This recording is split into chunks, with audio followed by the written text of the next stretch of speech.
ایک دفعہ کا ذکر ہے کہ دور دراز جنگل میں جنگلی جانور رہتے تھے جن میں شیر، چیتا، لومڑی، زیبرا وغیرہ شامل تھے۔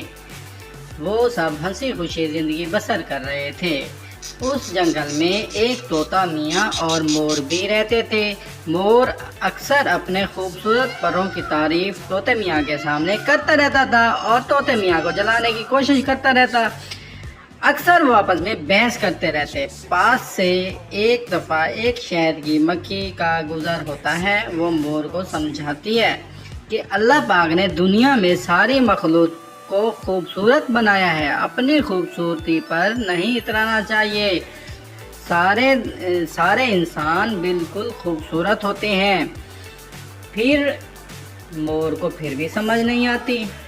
اس طرح پھر ایک دن اس جنگل میں ایک شکاری کا شکار کی تلاش میں آتا ہے۔ اسے دور دراز سے مور کے بولنے کی آوازیں سنائی دیتی ہیں اور ان آوازوں کی سمت میں جاتا ہے۔ جب وہ سامنے مور کو دیکھتا ہے، جھاڑیوں میں چھپ کر اپنی بندوق سے نشانہ باندھنے لگتا ہے۔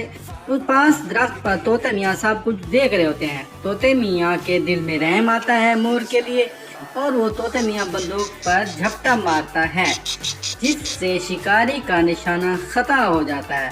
شکاری ڈر کے مارے بھاگ کھڑا ہوتا ہے اور مور بھی بندوق کی آواز سن کر اڑ جاتا ہے۔ مور کی جان بچانے پر طوطے میاں کا شکریہ ادا کرتا ہے اور اپنی غلط باتوں کی معافی مانگتا ہے اور وہ پھر ہنسی خوشی زندگی بسر کرنے لگ جاتے ہیں۔